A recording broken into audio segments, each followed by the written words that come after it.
স্ত্রীকে ডিভোর্স দেব, একগুঁয়ে রাগী সন্দেহপ্রবণ এবং আনরোমান্টিক মানুষের সাথে আর নয়।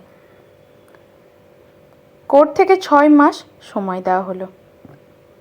এই 6 মাস আমরা আলাদা বাড়িতে রইলাম। 6 মাস পরে দেখা হলো কোর্টে। দূর থেকে তাকে দেখে বুকে কেমন যেন চিনচিন ব্যথা হতে লাগলো। কেমন যেন পাগলের মতো হয়ে গেছে।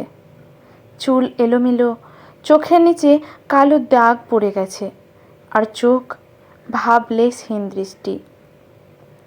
এই কয়দিনে কি অবস্থা হয়েছে তার, দেখে ভীষণ মায়া হলো। ও আমাকে দেখে কপালের চামড়ায় ভাঁজ ফেলে বলল, তোমার কি শরীর খারাপ? অনেক শুকিয়ে গেছো, চোখের নিচে কালি জমে গেছে। প্রতি উত্তরে আমি কিছু বললাম না।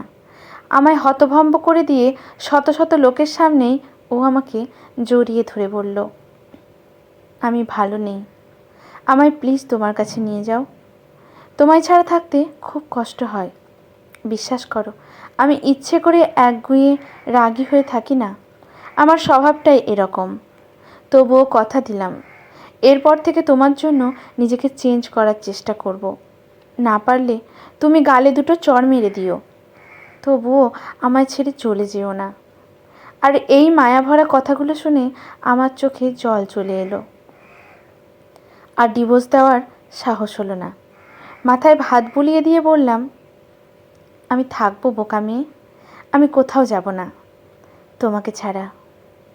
গল্পটি সংগৃহীত। ভালো লাগলে লাইক, শেয়ার, কমেন্ট করে পাশে থাকবেন এই রকম নতুন নতুন গল্প পাওয়ার জন্য।